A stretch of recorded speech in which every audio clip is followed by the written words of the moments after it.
ಪ್ರಭು ಕ್ರಿಸ್ತರಲ್ಲಿ ನನ್ನೊಲವಿನ ಸಹೋದರ ಸಹೋದರಿಯರೇ, Vincent Norman peel ಎನ್ನುವಂತಹ ಒಬ್ಬ ವ್ಯಕ್ತಿ ಬಾಲಕನಾಗಿದ್ದಾಗ ಸುಮಾರು 10 ವರ್ಷ ವಯಸ್ಸಿರಬೇಕು. ಆ 10 ವರ್ಷದ ಬಾಲಕನಿಗೆ ಯಾವಾಗಲೂ ಒಂದು ರೀತಿಯ ಹೆದರಿಕೆ.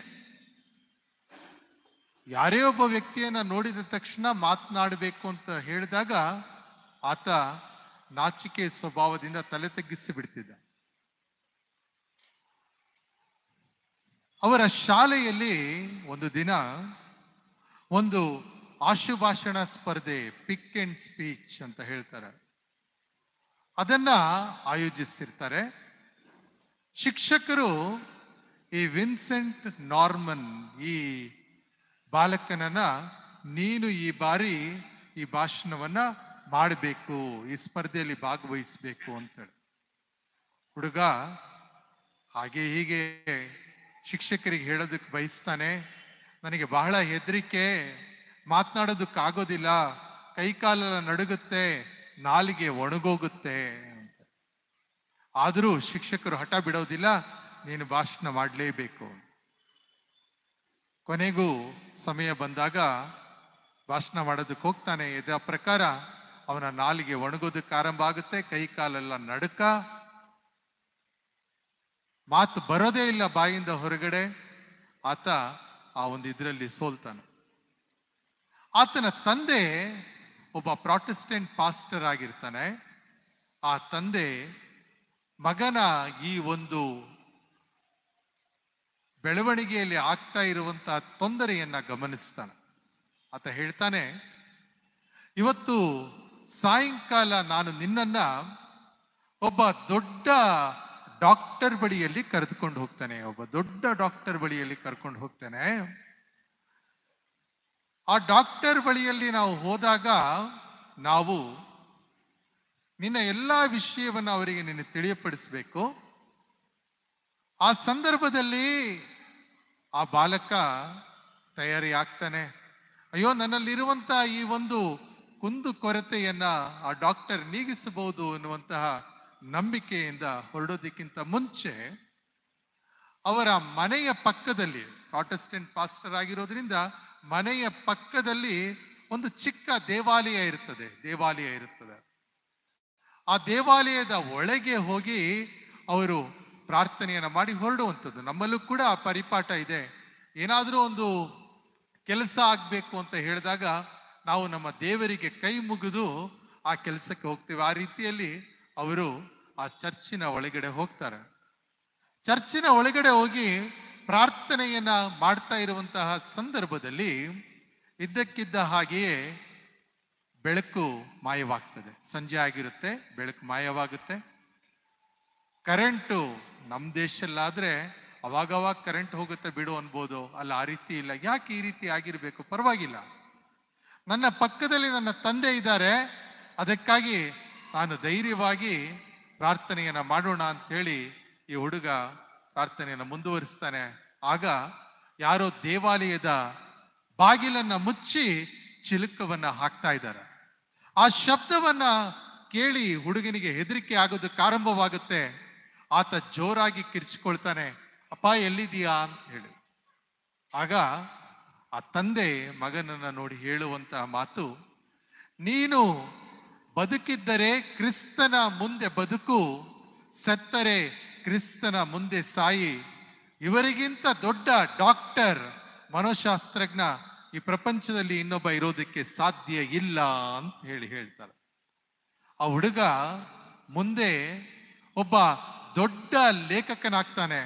ವಿನ್ಸೆಂಟ್ ನಾರ್ಮನ್ ಪೀಲ್ ಎನ್ನುವ ಹೆಸರಿನಲ್ಲಿ ಆತ ಅನೇಕ ಪುಸ್ತಕಗಳನ್ನ ಬರೆಯುತ್ತಾನೆ. The power of positive thinking ಎನ್ನುವಂತಹ ಆತ ಬರೆದಂತಹ ಪುಸ್ತಕ ಬೈಬಲ್ ಗ್ರಂಥವನ್ನ ಬಿಟ್ಟರೆ ಇಡೀ ಪ್ರಪಂಚದಲ್ಲಿ ಅತಿ ಹೆಚ್ಚು ಮಾರಾಟವಾದ ಪುಸ್ತಕವಾಗಿರ್ತದೆ ಆತ ಜೀವಿಸ್ತಾ ಇರುವಂತಹ ಸಂದರ್ಭದಲ್ಲಿ. ಆತ ಹೇಳ್ತಾನೆ ಆ ಅನುಭವವನ್ನ ತನ್ನ ಆತ್ಮಕಥೆಯಲ್ಲಿ, the power of positive living ಈ ಪುಸ್ತಕದಲ್ಲಿ ಹೇಳ್ತಾನೆ. ನನಗೆ ಅತಿಯಾದ ಹೆದರಿಕೆ ಆಗೋದಕ್ಕೆ ಆರಂಭ ಆಯಿತು. ಇನ್ನೇನು ನನ್ನ ಪ್ರಾಣನೇ ಹೊರಟೋಗುತ್ತೆ ಅಂತೇಳಿ ನಾನು ಯೋಚನೆಯನ್ನು ಮಾಡೋದಕ್ಕೆ ಆರಂಭ ಮಾಡಿದೆ. ಇನ್ನೇನು ಬಿಡು, ನನ್ನ ಪ್ರಾಣ ಹೋಗ್ಬಿಟ್ರೆ ಮುಗೀತಲ್ಲ, ಅಲ್ಲಿಗೆ ಈ ಹೆದರಿಕೆ, ಈ ಭಯ, ಈ ನಾಚಿಕೆ ಎಲ್ಲವೂ ಕೂಡ ನನ್ನಿಂದ ಹೊರಟೋಗ್ತದೆ, ನಾನು ರೋಗರಹಿತನಾಗ್ತೇನೆ ಅಂತ ಹೇಳಿ. ಆ ಒಂದು ಸಂದರ್ಭದಲ್ಲಿ ಪ್ರಭು ಯೇಸು ಕ್ರಿಸ್ತರ ಬೆಳಕು ನನ್ನ ಹೃದಯವನ್ನ ತುಂಬೋದಕ್ಕೆ ಆರಂಭವಾಯಿತು. ಆಗ ನಾನು ಯೋಚನೆ ಮಾಡಿದೆ, ಖಂಡಿತವಾಗಲೂ ನಾನು ಈ ಜಗತ್ತಿನಲ್ಲಿ ಬದುಕಲು ಬಂದಿರುವಂಥವನು. ಯಾಕಂತ ಹೇಳಿದ್ರೆ ನಾನು ದೇವರ ಮಗುವಾಗಿದ್ದೇನೆ ಅಂತ ಹೇಳಿ. ಯಾಕಂದ್ರೆ ಆತನ ತಾಯಿ ಯಾವಾಗಲೂ ಹೇಳ್ತಾ ಇದ್ರು, remember that you are the child of God ಅಂತ ಹೇಳಿ, ದೇವರ ಮಗು ನೀನಾಗಿದ್ದೀಯಾ ಅಂತ ಹೇಳಿ. ಆ ಮಾತು ಆಗ ಅವನಿಗೆ ನೆನಪಿಗೆ ಬಂತು. ಆನಂತರದಲ್ಲಿ ಪ್ರೀತಿಯ ಸಹೋದರ ಸಹೋದರಿಯರೇ, ನಾರ್ಮನ್ ವಿನ್ಸೆಂಟ್ ಪೀಲ್ ಸುಮಾರು 6 ಲಕ್ಷ ಭಾಷಣಗಳನ್ನ ಮಾಡಿ ಗಿನ್ನಿಸ್ ಪುಸ್ತಕದಲ್ಲಿ ಅವನ ಹೆಸರು ದಾಖಲವಾಗ್ತದೆ. ಪ್ರೀತಿಯ ಸಹೋದರ ಸಹೋದರಿಯರೇ, ಅನೇಕ ಸಾರಿ ನಮ್ಮ ಜೀವನದಲ್ಲಿ ಇಷ್ಟೊಂದು ಭವ್ಯವಾದ ಆಲಯದಲ್ಲಿ ಸೇರಿದ್ದೇವೆ. ಕ್ರಿಸ್ತ ರಾಜರ ಒಂದು ಧ್ವಜವನ್ನ, ಅವರ ಮುಖವನ್ನ ನೋಡಿ ಆ ಧ್ವಜಾರೋಹಣ ಕಾರ್ಯಕ್ರಮದಲ್ಲಿ ಭಾಗವಹಿಸಿದ್ದೆವು. ಇಂದಿನಿಂದ ನವೇನ ಪ್ರಾರ್ಥನೆಯಲ್ಲಿ ನಾವು ಪಾಲ್ಗೊಳ್ತಾ ಇದ್ದೇವೆ. ಆದರೂ ಕೂಡ ನಮ್ಮಲ್ಲಿ ಇಷ್ಟೊಂದು ವರ್ಷ ಕ್ರೈಸ್ತರಾಗಿ ಜೀವನವನ್ನ ನಡೆಸಿದ್ದರೂ ಕೂಡ ಯಾವುದೋ ಒಂದು ರೀತಿಯ ಹೆದರಿಕೆ, ಅಂಜಿಕೆ ನಮ್ಮ ಮನಸ್ಸಿನಲ್ಲಿ ಬೇರೂಡಿ ಬಿಡುತ್ತದೆ. ಅನೇಕ ಸಾರಿ ಏನಾದರೂ ಒಂದು ಚಿಕ್ಕ ಘಟನೆ ಕುಟುಂಬದಲ್ಲಿ ನಡೆದ ತಕ್ಷಣ ನಮ್ಮಲ್ಲಿ ಏನೋ ಆಕಾಶವೇ ನಮ್ಮ ತಲೆಯ ಮೇಲೆ ಕಳಚಿ ಬಿದ್ದಿದೆ ಅಂತ ಹೇಳಿ ಹೆದರಿಕೆ ಆರಂಭ ಆಗುತ್ತೆ. ನಾನು ಜೀವನವನ್ನ ಹೇಗೆ ನಡೆಸಲಿ ಅಂತೇಳಿ. ಎಲ್ಲೋ ಡಾಕ್ಟರ್ ಹತ್ರ ಹೋಗಿ ಒಂದು ರಕ್ತ ಪರೀಕ್ಷೆ ಆದ ತಕ್ಷಣ ಡಾಕ್ಟರ್ ಹೇಳ್ತಾರೆ, ನಿಮಗೆ ಡಯಾಬಿಟಿಸ್ ಬಂದಿದೆ ಅಂತ ಹೇಳಿ. ಅಯ್ಯೋಯ್ಯೋ, ನನಗೂ ಬಂದ್ಬಿಡ್ತಾ ಡಯಾಬಿಟಿಸ್ಸು, ನಾನು ಸಕ್ಕರೆನೇ ತಗೊಳ್ತಾ ಇರ್ಲಿಲ್ವಲ್ಲ, ಹೆಂಗ್ ಬಂತು ಈ ಕಾಯಿಲೆ ಗೊತ್ತಿಲ್ವಲ್ಲ ಅಂತ ಹೇಳಿ ಹಾಗೆಯೇ ಕುಸ್ತೋಗ್ಬಿಡ್ತೀವಿ. 200 ಇದ್ದಿದ್ದಂಥ ಶುಗರ್ ಲೆವೆಲ್ 400 ಆಗೋಗ್ಬಿಡುತ್ತೆ.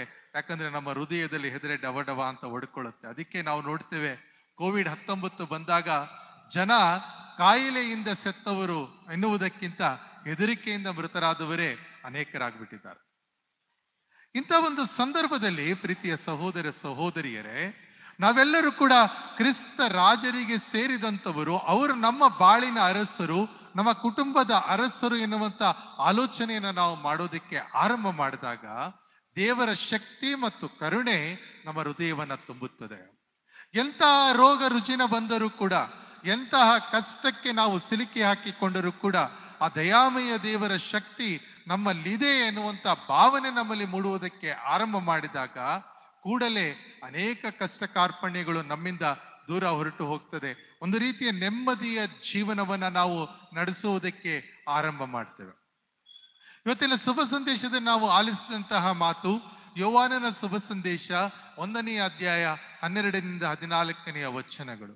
ಅಲ್ಲಿ ಪ್ರಭು ಯೇಸು ಕ್ರಿಸ್ತರು ಹೇಳ್ತಾರೆ, ಎಲ್ಲರನ್ನೂ ಕೂಡ ದೇವರು ಆಯ್ಕೆ ಮಾಡಿಕೊಳ್ಳಲಿಲ್ಲ, ಎಲ್ಲರನ್ನೂ ಕೂಡ ದೇವರು ಆಯ್ಕೆ ಮಾಡಿಕೊಳ್ಳಲಿಲ್ಲ, ಕೆಲವರನ್ನು, ಅಂದರೆ ಅವರಲ್ಲಿ ವಿಶ್ವಾಸವಿಟ್ಟವರನ್ನು. ಅಂದ್ರೆ ನಾವು ದೇವರ ಮಕ್ಕಳಾಗಬೇಕು ಅಂತ ಹೇಳಿದ್ರೆ ನಮ್ಮಲ್ಲಿ ಏನಿರಬೇಕು ಅಂತ ಹೇಳಿದ್ರೆ ಪ್ರಭು ಯೇಸು ಕ್ರಿಸ್ತರಲ್ಲಿ ಅಪ್ರತಿಮವಾದ ವಿಶ್ವಾಸವನ್ನ ಇರಿಸಿಕೊಳ್ಳಬೇಕು. ಆ ವಿಶ್ವಾಸವನ್ನ ಇಟ್ಟವರಿಗೆ ಅವರು ದೇವರ ಮಕ್ಕಳಾಗುವಂತಹ ಭಾಗ್ಯವನ್ನ ಕರುಣಿಸಿದರು. ಅಂದ್ರೆ ನಾವೆಲ್ಲರೂ ಕೂಡ ದೇವರ ಮಕ್ಕಳಾಗಿದ್ದೇವೆ. ಅಂಥವರ ಜನನವು ಶಾರೀರಿಕ ಇಚ್ಛೆಯಿಂದ ಆಗಿದ್ದಲ್ಲ, ಅಂಥವರ ಜನನವು ಮಾನವ ಸಹಜ ಬಯಕೆಯಿಂದಲೂ ಆದುದಲ್ಲ, ದೇವರಿಂದಲೇ ಆದುದು ಎನ್ನುವಂತಹ ಮಾತು. ಇದೇ ಮಾತನ್ನ ಸಂತ ಪೌಲರು ಗಲಾತ್ಯರಿಗೆ ಬರೆದಂತ ಪತ್ರ 3ನೇ ಅಧ್ಯಾಯ 26ನೇ ವಚನದಲ್ಲಿ ಹೇಳ್ತಾರೆ, ನಾವೆಲ್ಲರೂ ಕೂಡ ದೇವರ ಮಕ್ಕಳಾಗಿದ್ದೇವೆ. ನಾವು ಹೇಗೆ ದೇವರ ಮಕ್ಕಳಾಗಿದ್ದೇವೆ ಅಂತ ಹೇಳಿದ್ರೆ, ಇವರು ಯೇಸು ಕ್ರಿಸ್ತರಲ್ಲಿ ನಾವು ವಿಶ್ವಾಸವನ್ನ ಇರಿಸಿರುವುದರಿಂದ ನಾವು ದೇವರ ಮಕ್ಕಳಾಗಿದ್ದೇವೆ. ಅದಕ್ಕೆ ಅವರು ಮುಂದುವರಿಸುತ್ತಾ ಹೇಳ್ತಾರೆ ಇನ್ನೊಂದು ಮಾತನ್ನ, ನಾವು ಇನ್ನು ಮುಂದೆ ಆಳುಗಳಲ್ಲ, ನಾವು ಇನ್ನು ಮುಂದೆ ಆಳುಗಳಲ್ಲ, ಬದಲಾಗಿ ದೇವರ ಸಾಮ್ರಾಜ್ಯದ ವಾರಸುದಾರರಾಗಿದ್ದೇವೆ. ಆದ್ದರಿಂದಲೇ ಅವರನ್ನ ಅಬ್ಬಾ ತಂದೆಯೇ ಎಂದು ಕಳೆಯುವಂತಹ ಒಂದು ಭಾಗ್ಯವನ್ನು ನಾವು ಪಡೆದುಕೊಂಡಿದ್ದೇವೆ ಅಂತ ಹೇಳಿ. ಪ್ರೀತಿಯ ಸಹೋದರ ಸಹೋದರಿಯರೇ, ನವೇನ ದಿನದ ಈ ಮೊದಲನೆಯ ದಿನದಲ್ಲಿ ನಾವು ಇರಬೇಕಾದರೆ ಈ ಒಂದು ಆಲೋಚನೆಯನ್ನ ಮಾಡ್ತಾ ಇರುವಾಗ ನಮ್ಮಲ್ಲಿ ಅನೇಕ ಸಾರಿ ನಾವು ಎಲ್ಲವನ್ನ ಕಳೆದುಕೊಂಡಿರಬೇಕಾದ್ರೆ ನಮ್ಮನ್ನ ಕಾಪಾಡುವಂತ ಒಂದು ಶಕ್ತಿ ಏನಾದರೂ ಇದ್ರೆ ಅದು ಯಾವುದು? ಅದು ನಮ್ಮ ವಿಶ್ವಾಸ. ಆ ವಿಶ್ವಾಸ ಮತ್ತು ನಂಬಿಕೆ ನಮ್ಮಲ್ಲಿ ದೃಢವಾಗಿದ್ರೆ ನಾವು ಎಂತಹ ಕಾರ್ಯವನ್ನು ಕೂಡ ಸಹಜವಾಗಿ ಜಯಿಸಿ ಬಿಡ್ತೇವೆ. ನಾವು ನೋಡ್ತೇವೆ ಆದಿಕಾಂಡದಲ್ಲಿ 22ನೇ ಅಧ್ಯಾಯ 6 ಮತ್ತು 7ನೇ ವಚನದಲ್ಲಿ ಇಸಾಕನು ಅಬ್ರಹಾಮನ ಬಳಿಯಲ್ಲಿ ಒಂದು ಪ್ರಶ್ನೆಯನ್ನ ಕೇಳ್ತಾನೆ. ಇಸಾಕನ ಬಳಿಯಲ್ಲಿ ಕಟ್ಟಿಗೆ ಇದೆ, ಅಬ್ರಹಾಮನ ಕೈಯಲ್ಲಿ ಬೆಂಕಿ ಇದೆ. ಆತ ಹೇಳ್ತಾನೆ, ಅಪ್ಪ ನಮ್ಮ ಬಳಿಯಲ್ಲಿ ಕಟ್ಟಿಗೆ ಇದೆ, ನಮ್ಮ ಬಳಿಯಲ್ಲಿ ಬೆಂಕಿ ಇದೆ, ದಹನವನ್ನ ಅರ್ಪಿಸುವಂತ ಕುರಿಮರಿಯಲ್ಲಿ ಅಂತ ಒಂದು ಪ್ರಶ್ನೆ ನೋಡಿ. ದಹನವನ್ನು ಅರ್ಪಿಸುವಂತ ಕುರಿಮರಿ, ಯಾಕಂದ್ರೆ ಬಲಿ ಕೊಡ್ಬೇಕಲ್ಲ. ಆ ಪುಟ್ಟ ಬಾಲಕನಿಗೆ ಗೊತ್ತಿಲ್ಲ ತನ್ನನ್ನ ವಧಾಸ್ಥಾನಕ್ಕೆ ತನ್ನ ತಂದೆನೇ ಕರೆದುಕೊಂಡು ಹೋಗ್ತಾ ಇದ್ದಾರೆ ಅಂತ ಹೇಳಿ. ಆಗ ಅಬ್ರಹಾಮ ನೀಡುವಂತಹ ಉತ್ತರ ನಮ್ಮ ಉತ್ತರ ಆಗ್ಬೇಕು ಪ್ರಿಯರೇ. ಅಬ್ರಹಾಮ ಹೇಳ್ತಾನೆ, ನೋಡಿ ಆತನ ಬಳಿಯಲ್ಲಿ ಮಗು, ಹೌದು ನಮ್ಮ ಬಳಿಯಲ್ಲಿ ಕಟ್ಟಿಗೆ ಇದೆ, ಬೆಂಕಿ ಇದೆ. ಸರಿಯಾದ ಸಮಯದಲ್ಲಿ ಸೂಕ್ತವಾದ ಬಲಿಯನ್ನ ಸರ್ವೇಶ್ವರ ನಮಗೆ ಒದಗಿಸಿಕೊಡುತ್ತಾನೆ. ಸರಿಯಾದ ಸಮಯದಲ್ಲಿ ಸೂಕ್ತವಾದ ಬಲಿಯನ್ನ ಸರ್ವೇಶ್ವರ ನಮಗೆ ಒದಗಿಸಿಕೊಡುತ್ತಾನೆ. ಆಂಗ್ಲ ಭಾಷೆಯಲ್ಲಿ ಗಾಡ್ ಪ್ರೊವೈಡ್ಸ್, ದೇವರು ಒದಗಿಸಿಕೊಡುತ್ತಾನೆ. ಈ ಪ್ರಾವಿಡೆನ್ಸ್ ಎನ್ನುವಂತ ಪದ ಬಂದಿರುವುದು ಅಲ್ಲಿಂದ. ಅಬ್ರಹಾಮನಿಗೆ ದೇವರು ಹೇಳ್ತಾರೆ ನೀನು ಬಲಿಯನ್ನು ಅರ್ಪಿಸಬೇಕು ಅಂತ. ಆದರೆ ಅಬ್ರಹಾಮನ ನಂಬಿಕೆ ನೋಡಿ, ಸರಿಯಾದ ಸಮಯದಲ್ಲಿ ಸೂಕ್ತವಾದಂಥ ಬಲಿಯನ್ನ ಸರ್ವೇಶ್ವರ ಒದಗಿಸಿಕೊಡ್ತಾನೆ. ಯಾವತ್ತೂ ಕೂಡ ನನ್ನ ಮಗನನ್ನ ಬಲಿ ಕೊಡೋದಕ್ಕೆ ಅವರು ಬಿಡೋದಿಲ್ಲ ಅಂತ ಒಂದು ನಂಬಿಕೆ. ಆದ್ರೂ ಕೂಡ ಕತ್ತಿಯನ್ನ ಎತ್ತಿ ಆತ ಮಗನ ಜೀವವನ್ನ ತೆಗಿಬೇಕು ಅನ್ಬೇಕಾದ್ರೆ ದೇವರು ಹೇಳ್ತಾರೆ, ಅಬ್ರಹಾಮನೇ ಅಬ್ರಹಾಮನೇ, ನಿನ್ನ ಕತ್ತಿಯನ್ನ ತೆಗೆದು ನಿನ್ನ ಹೊರೆಯಲ್ಲಿ ಹಾಕೋ ಅಂತೇಳಿ. ಪ್ರೀತಿಯ ಸಹೋದರ ಸಹೋದರಿಯರೇ, ನಾವೆಲ್ಲರೂ ಕೂಡ ಕ್ರಿಸ್ತ ರಾಜರಿಗೆ ಸೇರಿದಂಥವರಾಗಿದ್ದಾರೆ. ಅವರು ನಮ್ಮ ಬಾಳಿನ ಅರಸರಾಗಬೇಕು, ನಮ್ಮ ಕುಟುಂಬದ ಒಡೆಯರಾಗಬೇಕು. ಅವರು ನಮ್ಮ ಕುಟುಂಬದ ಒಡೆಯರಾಗಿ ನಮ್ಮನ್ನ ಮುನ್ನಡೆಸ್ತಾ ಇರಬೇಕಾದ್ರೆ ನಮ್ಮ ಕುಂದು ಕೊರತೆಗಳು, ನಮ್ಮ ಕಷ್ಟ ದುಃಖ ನೋವು ಸಮಸ್ಯೆಗಳು ನಮ್ಮನ್ನ ಬಿಟ್ಟು ಹೊರಟು ಹೋಗ್ತವೆ. ಅನೇಕ ಸಾರಿ ನಮ್ಮ ಬಗ್ಗೆ ನಾವೇ ಕೂಡ ಆಲೋಚನೆಯನ್ನ ಮಾಡ್ತಾ ಇರ್ತೇವೆ. ಯಾತಕ್ಕಾಗಿ ನಾನು ಈ ರೀತಿ ಇದ್ದೇನೆ, ನಾನು ಅವ್ರ ರೀತಿ ಇದ್ದಿದ್ರೆ ಎಷ್ಟು ಚೆನ್ನಾಗಿರ್ತಾ ಇತ್ತು, ಎಷ್ಟು ಲಕ್ಷಣವಾಗಿ ಕಾಣಿಸ್ತಾ ಇದ್ದೆ, ಯಾಕೆ ದೇವರು ನನ್ನನ್ನು ಈ ಜಗತ್ತಿನಲ್ಲಿ ಸೃಷ್ಟಿ ಮಾಡಿದ್ದಾರೆ ಅಂತ ಹೇಳಿ. ಅನೇಕ ಸಾರಿ ನಾವೇ ನಮ್ಮ ಬಗ್ಗೆ ಕೀಳರಿಮೆಯನ್ನ ಬೆಳೆಸಿಕೊಂಡು ಬಿಡ್ತೇವೆ. ಆದರೆ ನಾವೆಲ್ಲರೂ ಕೂಡ ದೇವರ ಸೃಷ್ಟಿಗಳು ಎನ್ನುವುದನ್ನು ಮರೆತು ಬಿಡ್ತೇವೆ. ಆದಿಕಾಂಡ 1ನೇ ಅಧ್ಯಾಯದಲ್ಲಿಯೇ ಮನುಷ್ಯನನ್ನ ದೇವರು ಸೃಷ್ಟಿ ಮಾಡಬೇಕಾದ್ರೆ ಇನ್ನು ಮುಂದೆ ನಾವು ಮಾನವರನ್ನ ಸೃಷ್ಟಿ ಮಾಡೋಣ, ಅವರನ್ನ ನಮ್ಮ ಹೋಲಿಕೆಯಲ್ಲಿ ಸೃಷ್ಟಿ ಮಾಡೋಣ ಅಂತ ಹೇಳಿ. ದೇವರ ಹೋಲಿಕೆಯಲ್ಲಿ ಸೃಷ್ಟಿಯಾಗಿರುವಂತಹ ನಾವೆಲ್ಲರೂ ಕೂಡ ಈ ಪ್ರಪಂಚದಲ್ಲಿ ಜೀವನವನ್ನ ನಡೆಸಬೇಕಾದರೆ ದೇವರ ಮಕ್ಕಳು ನಾವಾಗಿದ್ದೇವೆ.